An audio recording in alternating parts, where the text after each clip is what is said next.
প্রযুক্তি দুনিয়ার শীর্ষ ব্যক্তিত্ব এবং মাইক্রোসফটের সহ-প্রতিষ্ঠাতা বিল গেটস আগামী ২০ বছরে তার বিপুল সম্পদের বড় একটি অংশ আফ্রিকায় স্বাস্থ্য ও শিক্ষার উন্নয়নে ব্যয় করার ঘোষণা দিয়েছেন। ৬৯ বছর বয়সী এই ধনকুবের বলেন, স্বাস্থ্য ও শিক্ষার মাধ্যমে মানুষের সম্ভাবনা মুক্ত করলেই আফ্রিকার প্রতিটি দেশ সমৃদ্ধির পথে এগিয়ে যাবে। ইথিওপিয়ার রাজধানী আদিস আবাবায় আফ্রিকান ইউনিয়নের সদর দপ্তরে দেয়া বক্তব্যে গেটস এ ঘোষণা দেন। তিনি বলেন, আফ্রিকার তরুণ উদ্ভাবকেরা যেন কিভাবে কৃত্রিম বুদ্ধিমত্তা ব্যবহার করে স্বাস্থ্য খাতকে উন্নত করা যায় সে বিষয়ে চিন্তা করে।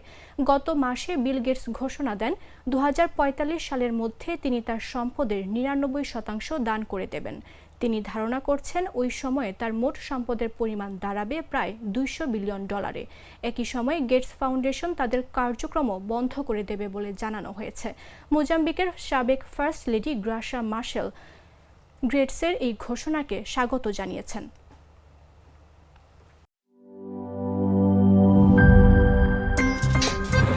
আমার একটা স্মার্ট সিদ্ধান্তে 25% গ্যাসের খরচ কমেছে। ভাবছেন কিভাবে?